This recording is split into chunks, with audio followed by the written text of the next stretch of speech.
Startuprad.io, your podcast and YouTube blog covering the German startup scene with news, interviews, and live events. Hello and welcome everybody. Welcome back to our second part of my interview with Jens, CEO of Link11. Welcome to Startuprad.io, your startup podcast from Germany, Austria, and Switzerland. You go to podcast for startup tech and innovation insights. We continue our interview with Jens Philipp Jung, CEO of Link11, a leader in DDoS protection and one of the top 40 unter 40 by German periodical capital, business periodical, I would say. If you'd ever wonder how to scale a tech business or navigate tech challenges of cybersecurity in today's rapidly evolving market, this episode is for you. Let's dive into Jens' entrepreneurial journey, leadership lessons, and innovations in the cybersecurity space. And please keep in mind, this is part 2. So you should also listen to part 1. Part 1 and part 2 are supported by our enabler, Hessen Trade and Invest, and the Enterprise Europe Network. You can learn more down here in the show notes. Jens, that's it. Welcome back. Hi, Jörn. Very nice to be back.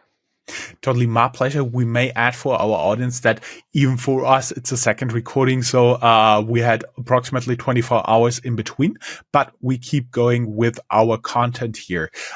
We talked last about cybersecurity and your look on things. And now I would like to shift a little bit more on the focus of risk of your company. Running a tech company like Link11 must come with a fair share of risk. How do you manage and mitigate those risks, both in terms of strategy and cybersecurity?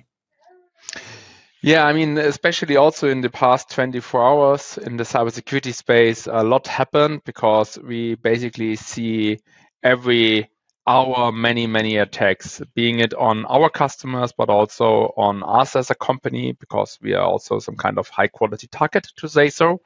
And therefore, it's very important to manage these cybersecurity risks and also obviously from a business strategic standpoint. And as an organization, I mean, we are also some kind of startup culture and some kind of startup atmosphere. And while you are very young as an organization, you think very late towards risks, right? I mean, you want to build something, you are the pioneers, and you want to create something. So risk is something which come a little bit later, as soon as the company gets more mature.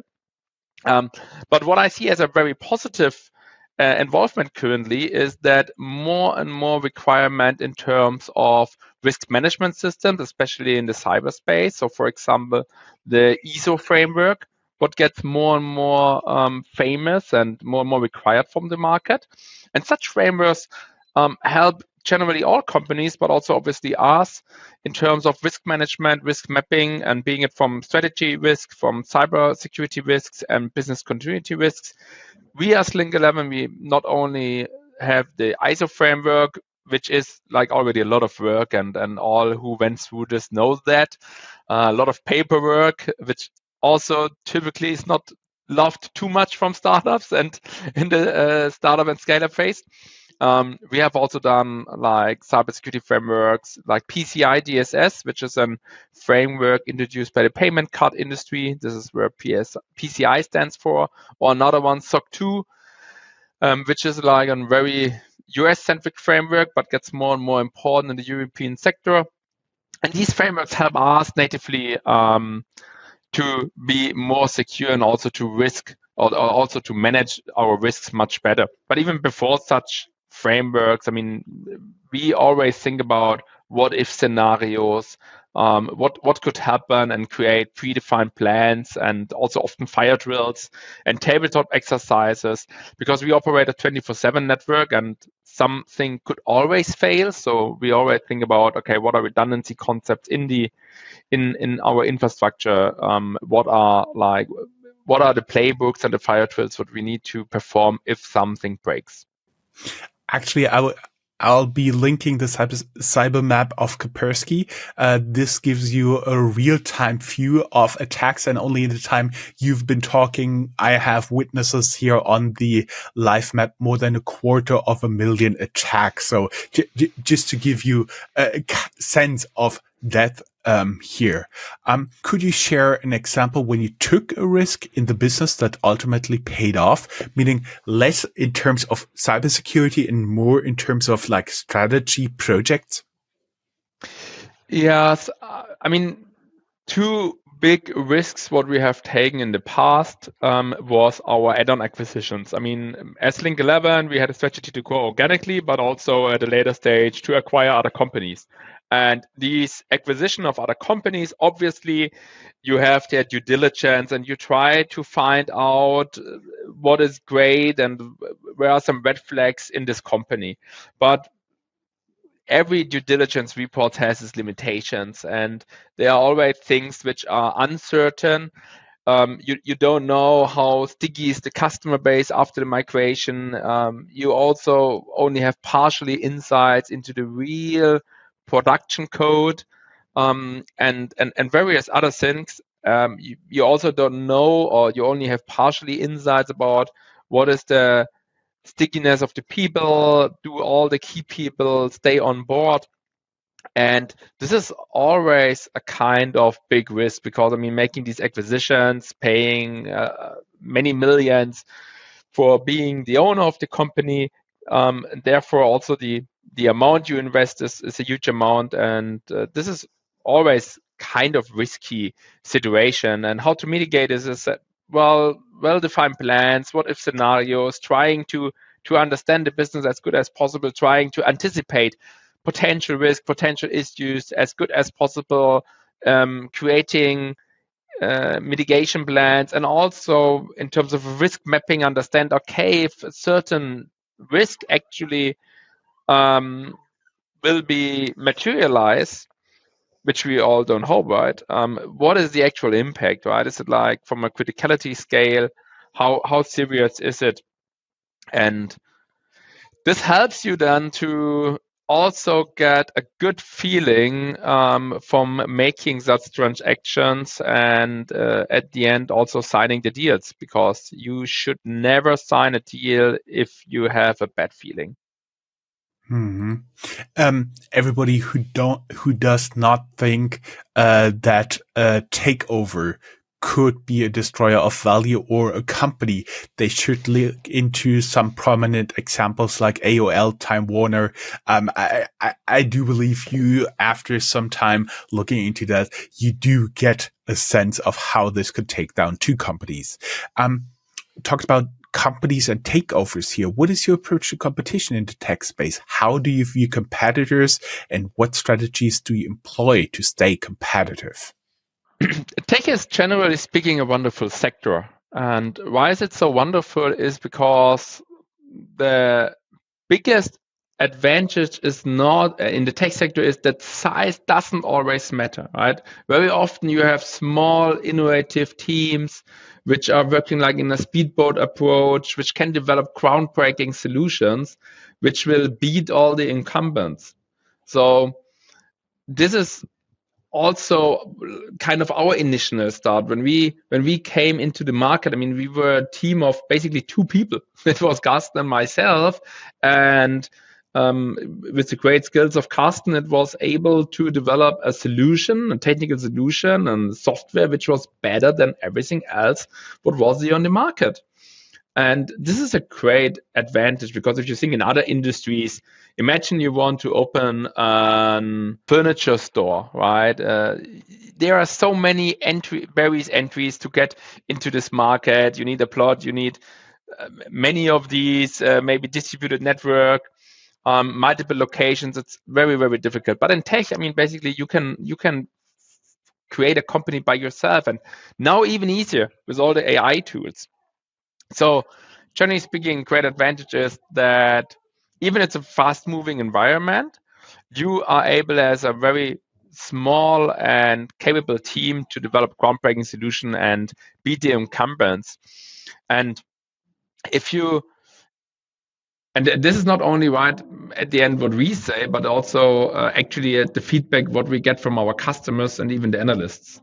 So a couple of years ago, for example, we had the benchmark study from Forrester Research, who has tested various solutions in our area, and it turned out that Link11 is not only the one with the fastest mitigation of DDoS attacks, but only the one with the best result when it comes to overall mitigation capabilities. And this was basically achieved with a very small development team compared to our competition. I was wondering, for our audience, how would you approach competition in your industry? Drop your thoughts below and let's discuss. Jens, how does Link11 integrate AI and machine learning into its cybersecurity solution, and what impact does it have it on your competitive effectiveness? Because I kind of get the feel, sometime down the road, not sure how long it'll take, you'll have AIs looking for vulnerabilities, exploiting those vulnerabilities, and on the other side, having AIs trying to act as fast as possible to block those vulnerabilities. We're not there yet, but we can both see it, right? Oh, it's actually in the very near future. We already see like early attacks designed and generated by AI, and imagine like deepfake, for example, or phishing attacks, or calling fake attacks. They are all AI generated. So this is like in the very, very near future. On the same side, luckily, or on the good side, we are already using AI for quite a long time. There is a fun story behind that, because Carsten, who is like an IT informatic student and also mathematics student, he has a great passion for machine learning, algorithms, and AI, and all of that. And because we had the issue that DDoS attacks could come on every day and night, Carsten has developed a solution which is capable to detect and mitigate these attacks by themselves. And the reason for it was because he wanted to sleep in the night. And this was then the fact. And this is quite a funny story, right? Because we did not develop machine learning and AI, or we did not leverage machine learning and AI because it's fancy, it's cool, it's get higher revenues, or better multiples and fundraising or fancy marketing materials. It was basically because the developer of the solution wants to sleep into the night and not get it waked up by DDoS attacks, which he manually need to adjust and mitigate. And these algorithms are still in place and mitigating thousands of attacks every day, fully automatic, and protecting. I mean, at the beginning, it just protected our infrastructure, and now these algorithms are protecting millions of web assets every single day. Are you scared that somebody would be able to find a hole in your algorithms? Well, I mean, it's always a cat and Cat and mouse game? game. So obviously, if we stop at a certain point to improve and to develop ourselves, then it could happen that over the course of time there will be vulnerabilities and issues. But currently, we are very optimistic that what we have built has a very high quality standard, and that there are no kind of big issues which could be used and which could impact the quality of the service. So I would say currently not too big concerned, but also because we work on it every day very hard. Yes, I do believe that's something you work on it very hard, but something in the back of your mind, you can never really dismiss it, right? Yeah, I mean, this is also kind of the motivation which pushed you forward, right? When you think about, okay, you have solved the problem ultimately, then you usually stop working on it, improving on it. But in cybersecurity, it's like an ever going evolution. It's like with learning, you can never learn enough. Going a little bit from Link11 into you as an entrepreneur, and I was wondering what has been the most rewarding part of your entrepreneurial journey so far, and what keeps you going? Well, in like part number one of our interview, I already said some nice words about my family, and this is also exactly the reason why I'm that super motivated and work or try to work as hard as I can. It's because of my family, and there is no greater reward you can get than when your wife says she's proud of you, or your children looking up to you. This is really what motivates me like hell to give even more and more. That's more worth than any money on earth. Exactly know what you're thinking there.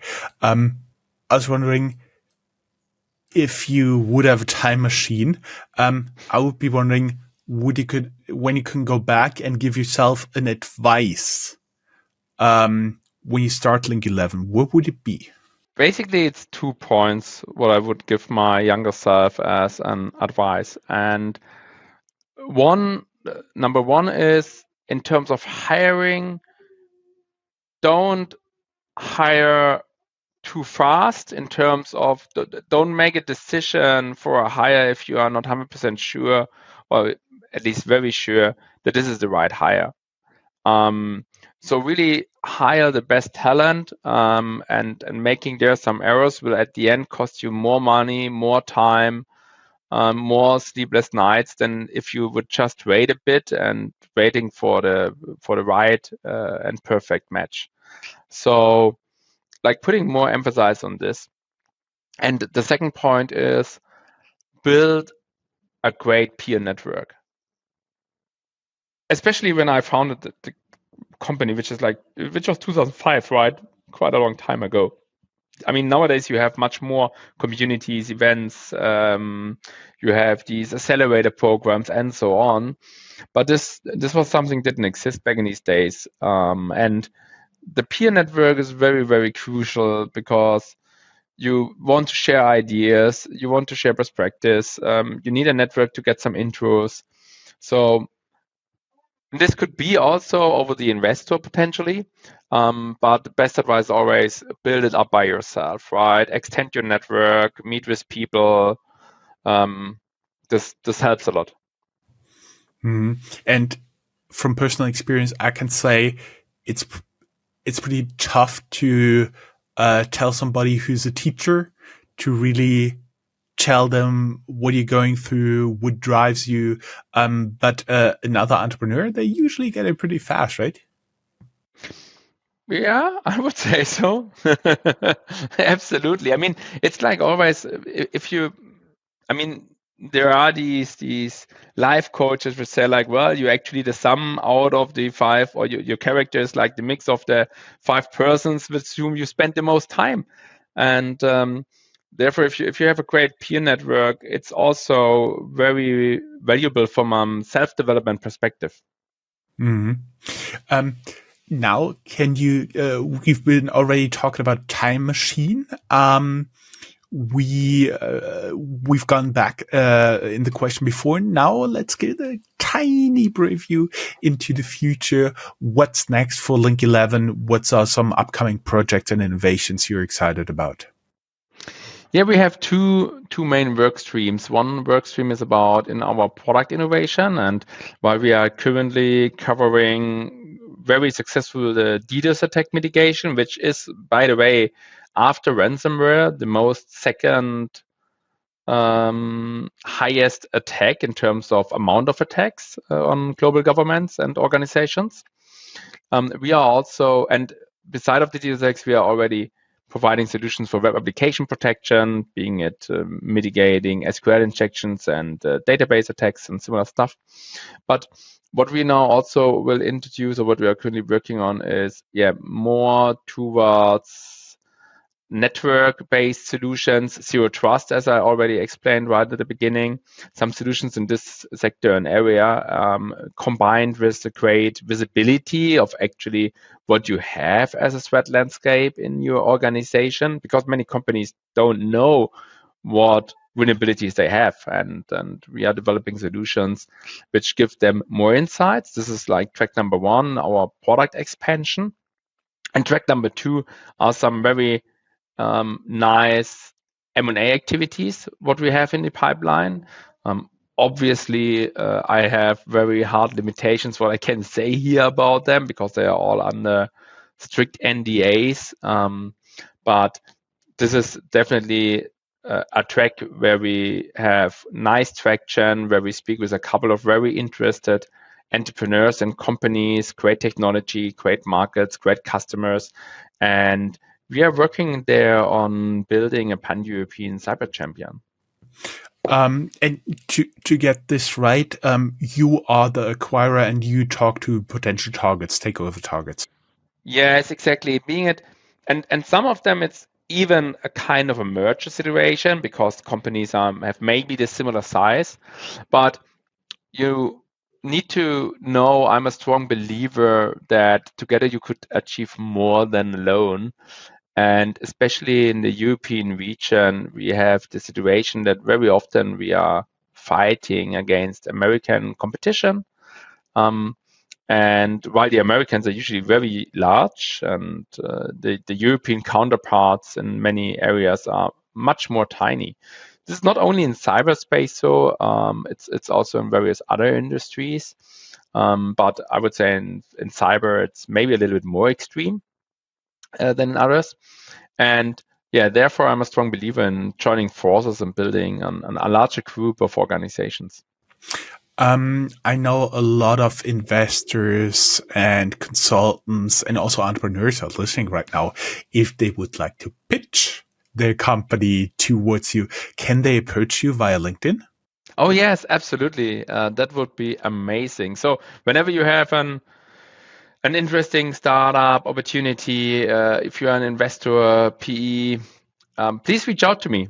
We'll be back after a short ad break and talk about you, your company culture, and your thought leadership.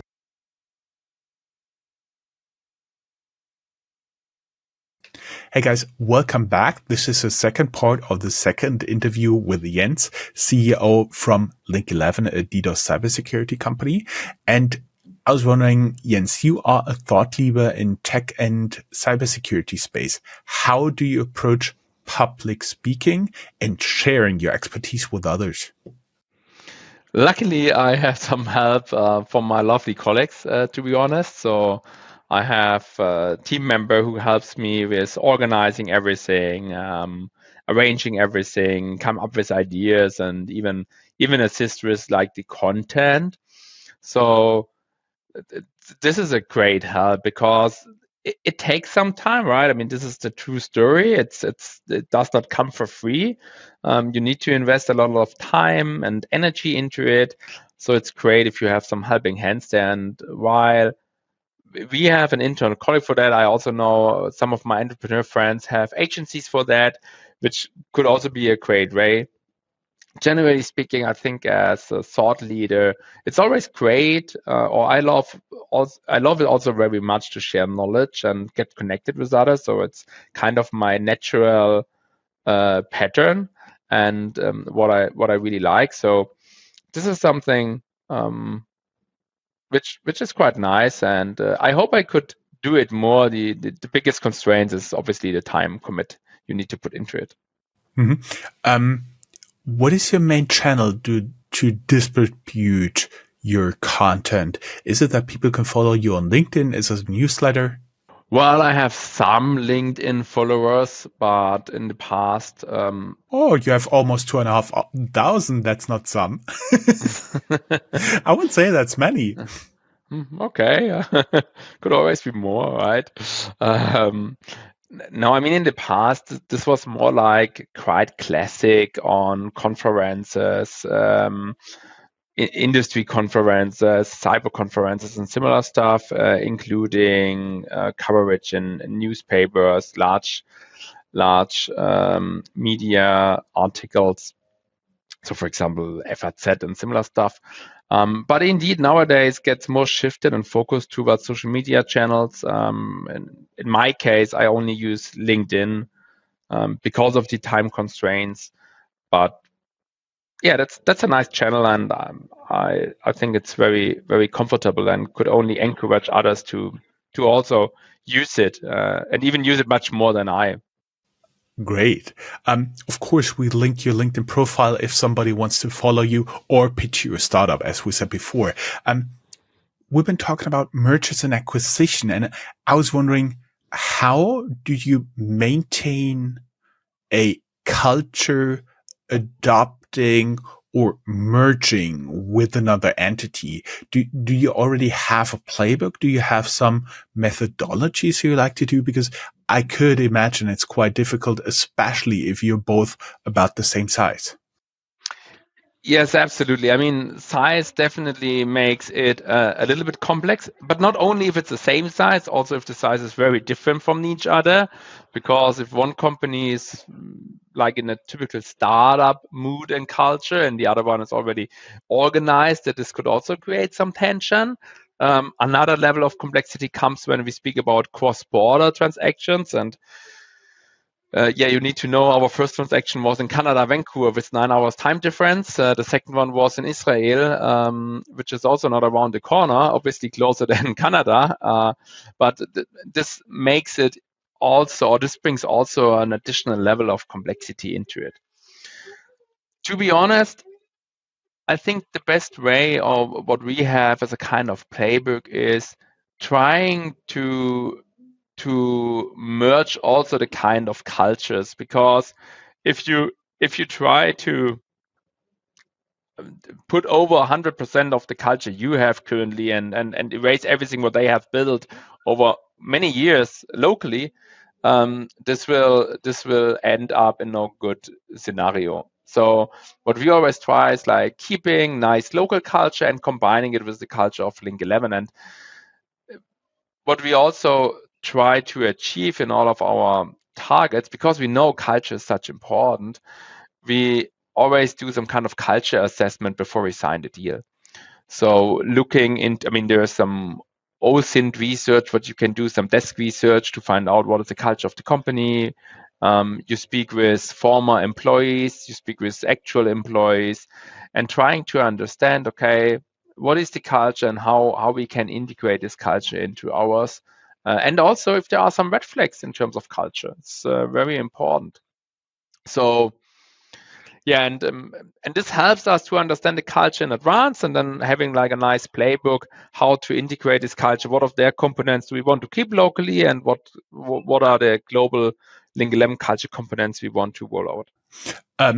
I was wondering how important in terms of evaluating the culture of a company is for you to look into boards, forums, and websites where employees can evaluate their employer. Well, unfortunately, very often you only read in these forums the bad things. So you need to be quite careful about putting too much emphasis on it.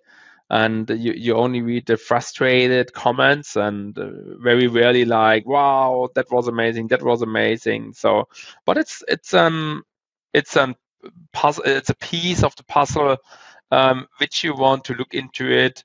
What we like more is really like trying to speak with former employees and to understand, hey, what was the motivation why you have left? How was it? What was good? What was negative? Like in these one-on-one conversations, I would say like the desk research where you look into forums and reviews, it helps a bit, but not too much. I was wondering how you deal with the moments of doubt, because every entrepreneur knows that. What usually helps are peers. What personally helps me is quite some time of silence, just thinking about it. I was wondering, how do you deal with that? I mean, in such moments of doubt, your family is always a great source and a great help to give you motivation and maybe the necessary push also to make a decision. But as I mentioned earlier before, it's important to have a peer group network, and this could also help you very much, right? So if there are such situations, reach out to persons who potentially already were in the same situation, who have experienced the same situation. usually everybody is very happy to share his knowledge. And you would be surprised actually how happy some people are to share their knowledge and how easy it is to get some good advice from people who had been in the same situation and ask about how were you able to solve the situation? And yeah, that helps to get good ideas. That helps to give you confidence that you are on the right way, or also open you the eyes that you are on the totally wrong way, which is sometimes even more valuable than a confirmation that you are on the right way. We should make an inside joke. In German, you say, if you're on the wrong way, you're on the wood way. Du bist auf dem Holzweg. Aha. Yeah. Not being on the wood way. What do you think are the most important skills and quality an entrepreneur needs to succeed? A will to an idea, what do you want to reach, and a will to work very hard to get there? I mean, you cannot achieve any great outcome alone. So people management, identify talent, motivate talent.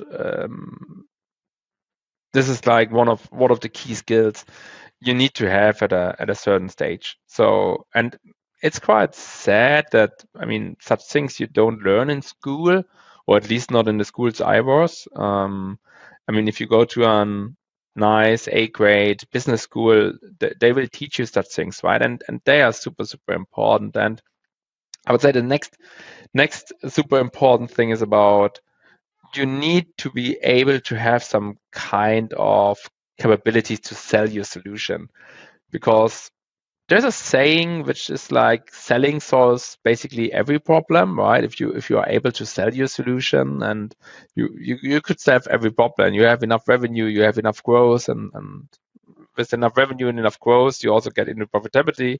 So this is a great thing. So my recommendation, be very good in talent management, talent identification and hiring. Be very good in selling, and beside all of that, I mean, obviously you need to have sector and product expertise. It's difficult to sell something where you have no idea from, and it's difficult to build a company with something where you have no idea from. So for me, for example, it would be very difficult now to build an insurance startup, even if I know how to find talent and manage them, even if I have some kind of talent to sell something. I have zero experience in insurance sector, so this would take long time, and I would be definitely the wrong person for such a startup ambition. I would add one piece. Either you're talented to sell something, or you get a co-founder who is. Oh yeah, absolutely. Which comes back to point number one, right? Finding and identifying talent and getting them on board. We now went through a lot of questions. Finally, the last one. What is the legacy you hope to leave behind with Link11, and how do you envision your company's impact? I would be very happy if I'm able to inspire some people to found their own business or to improve their entrepreneurial life career. So this would definitely make me very, very happy. And beside of that, I mean, we are on the mission to building a European cyber champion, because we are very sad that there are so few cyber companies in Europe. It's definitely an underrepresented sector compared to other countries, and we have great engineering here. We have huge demand for such solutions. We are in uncertain times. We're facing global geopolitical threats. So this is our mission to build this pan-European cyber champion. I would be super happy if we are able to succeed and to build these organizations within in the next 5 years, and having there at the end some kind of really legacy organizations which is able to achieve and be successful over quite a long time. I think this would be very nice for the German startup and ecosystem. If you our listener or viewer enjoyed today's interview with Jens Philipp Jung, want more insights from the world of startup tech and entrepreneurship, don't forget to like, comment, and subscribe. What's one lesson you've learned in your entrepreneurial journey and think that is crucial for success? Share with us below, and we'd love to hear thoughts. Jens, that's it. Thank you very much. Best of luck by building a European cybersecurity champion, and of course I hope I'm on the press distribution list for everything you do in the future, right? Thank you very much, and yes, you will be, absolutely. So looking forward. Thank you for your time. It was great being your guest. Totally my pleasure. Have a good day. Bye bye. Bye bye.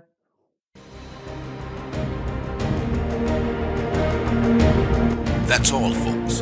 Find more news, streams, events, and interviews at www.startuprad.io. Remember, sharing is caring.